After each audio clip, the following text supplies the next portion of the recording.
Thank you for having me here. I must confess that I was a bit overwhelmed by the title Ingenious Creations. So, what did I do? I looked up the dictionary. I did not go to Google. Old timers like me don't do Google so easily. And it told me that it is just a new, different way of problem solving. I sort of relaxed a bit. I said, yeah, this is doable. Let me take a shot at it. So that's why I'm here today. But let me tell you about the kind of work that I did. Let me tell you my inspiration, the kind of work I do. I was fascinated by the topic of appropriate technology. Those were days, late 90s, 1990s, etc. The word is not in fashion so much these days. We talk of other kinds of things, but I still think that kind of study is relevant. I found that mainstream scientists, technologists, etc., are pursuing publications, promotions in international journals, presentations, etc. Now, that did not enthuse me. So what I did was I left mainstream science and I said, let me start a non-profit organization. A few of us came together and we started TIDE, a not-for-profit organization, to take the fruits of the research that we had done to people and to impact lives. So the driver for us was empowered people. We want to do it through application of science and technology. We want to work for impact. We want to work for changing lives, better lives of people, etc. This was again around the year 2000 when the Millennium Development Goals were just adopted. And the concept of development was gradually changing and shifting. You would see in the Millennium Development Goals, there was one goal out of the 7 which talked of sustainability, and that was only environmental sustainability. Today, we have incorporated sustainability in anything and everything that we do. We can make it sustainable.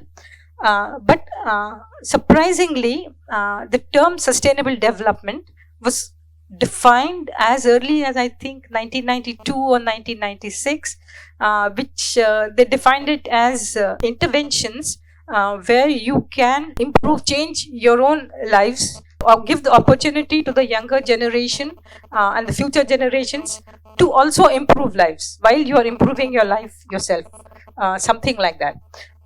And so we find that the Sustainable Development Goals were adopted in 2015. Thought process and the concept of sustainable development through application of science and technology, sustainability, etc., also motivated me very much.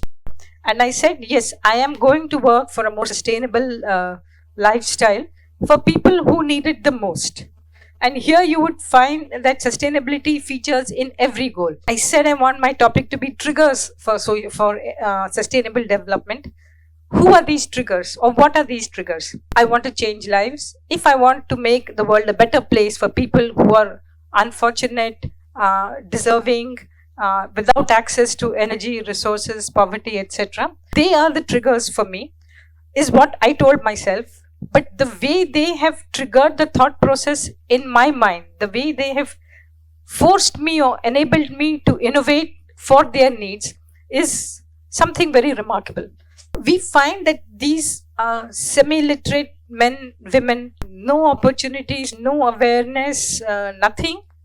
But they know that there are only 2 ways for them to improve lives. One is to migrate to urban areas, or the other is to keep thinking and innovating about what they can do to improve their lives. But they were handicapped because of their lack of knowledge. So what we did was we said, let us innovate together. It's not that I am telling you what you should do. I am in a better position only because I've had, exposure. Education, I don't think is a great stimulator for creativity. You might just get handicapped by thinking, am I doing the right thing? Whereas these people without education were boldly coming up with great ideas. They were innovating without worrying whether, am I saying the right thing? Am I doing the right thing? So working with them was for me a very a very important kind of a method of participatory technology development, etc. So what I thought I should do is I should tell you some of the stories of these very creative men and women that I have encountered in the field. In some situations, I have concealed the name like I have done in this case. As I said, we were slowly moving from a welfare model of development to a sustainable model of development. But the first person who actually posed that kind of a problem to me was a gentleman from the Family Planning Association of India in Bellary in Karnataka.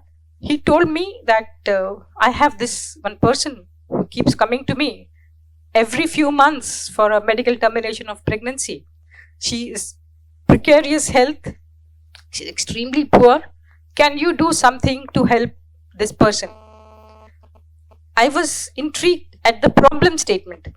So I just said, yes, when I go that side, I will go and do it. I met this woman and I asked her what she did for a living. She said, I crush stones with my hand with a small hammer. I take it here, I burn it, and I sell it. I did not believe this story because a woman looking so frail just could not have done the kind of things. Perhaps it was a facade for something else, but I said, I'm not going into that. But I just thought I should be able to design and give her a bigger lime kiln, which would meet all her financial needs and at the same time without causing any damage to the environment. So I said, I will do this for you.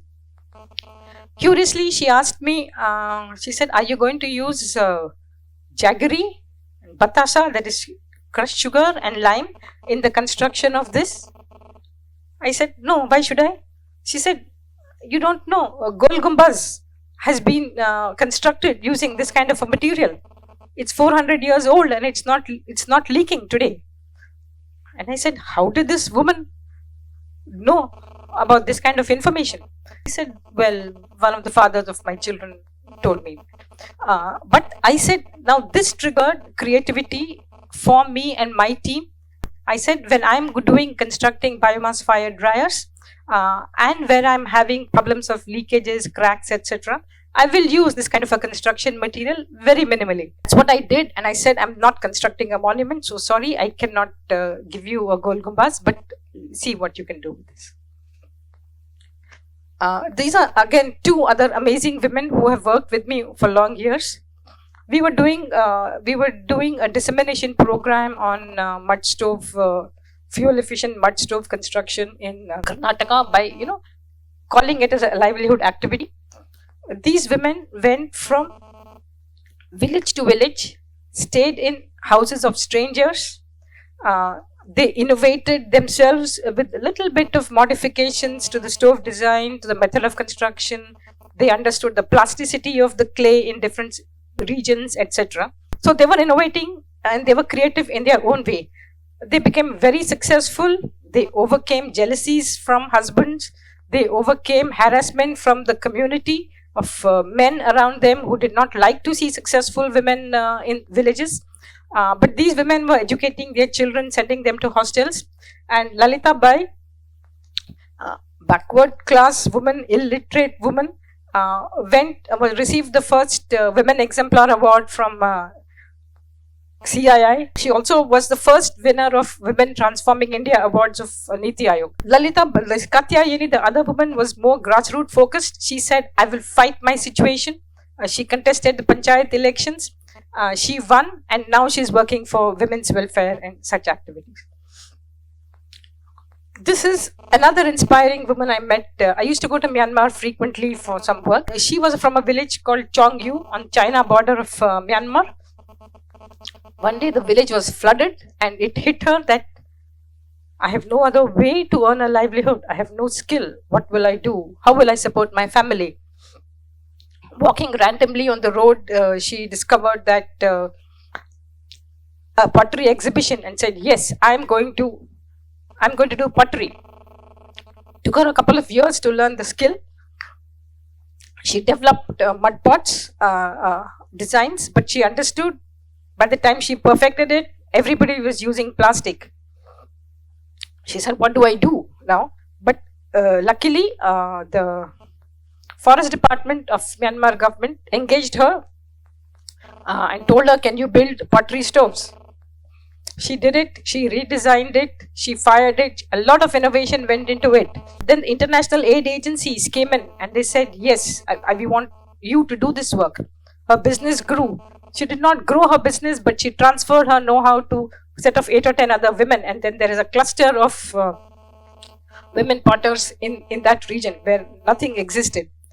Talking to me, she said, adversity is just an inconvenience. It is the way you look at it. Always think positive and look at the brighter side of things. You can do it. So these triggers have changed me as a person as well, when they keep in such unfortunate people talk such profound statements, profound things. Another woman I met remotely online because it was during COVID. Her husband was a laborer, and so one day he came back from the small town where he was going, and he said, everything is closed. We've been told not to come back to the village. We didn't understand the meaning of COVID. So this Radhi, I've changed her name, but she said, oh, we have savings of 3,000 rupees. Chala lenge, we will be able to manage well. They later discovered what they needed at that time was not 3,000 rupees of savings, but food, which they had run out of. So one day, and since it was a forest fringe village, one day she just walked into the forest saying, I'm going to scavenge and hunt for food. Another woman followed her. She came back, and that was the first night after a long time that they ate a stomach full of food. Slowly, more women gathered, and they started collecting food. They were collecting amla at that time, and then they learned how to dry amla in the dryers that we had given them. They learned how to make amla pickles. They preserved amla in brine, and when there was a short let up in the lockdown, they made a lot of money, much more than 3,000 rupees, which was their earlier saving. Then on the video call, she told me that there is an opportunity in every distressful situation, but we must be able to spot it, and we must be able to take action on it. If you people think I'm only talking about women, let me talk to you about Manjunath. He was a jaggery maker in the Belgaum district of Karnataka. Now, jaggery, however much of standardization and process modification you do, and so we said, 3-4 trial mein we will be able to perfect a new fuel efficient jaggery ka bhatti. It happened, it came true, but after about a week, I got a call from the owner of the bhatti saying that, what have you done? I'm not able to sell the jaggery that I have made. It's extremely black.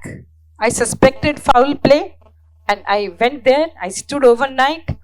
And then this man came in at about jaggery maker Manjunath at about 11:30. He was fully drunk and he had a bag full of liquor, country liquor bottles in his bag. And then but he was extremely polite, extremely graceful. He talked to me properly, answered all my questions. And I said, Bhai Sahab, please, acha gud banana, make good jaggery today. He said, okay. And through the night, he was vanishing somewhere, but we worked through the night. Excellent jaggery produced.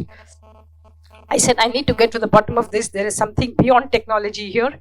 And what did he? I waited for him to come out of his intoxicated state, and I said, what happened? He said, you called me brother, so I had to oblige you. I said, could not you have obliged your boss? So then what he said, you must behave with grace, goodness, and responsibility, even with people who exploit you. You keep learning all the time. And he says, yeah, my time will come. My time will come. I have to be ready for it. I'm not going to fight with my boss, but I know how to settle scores.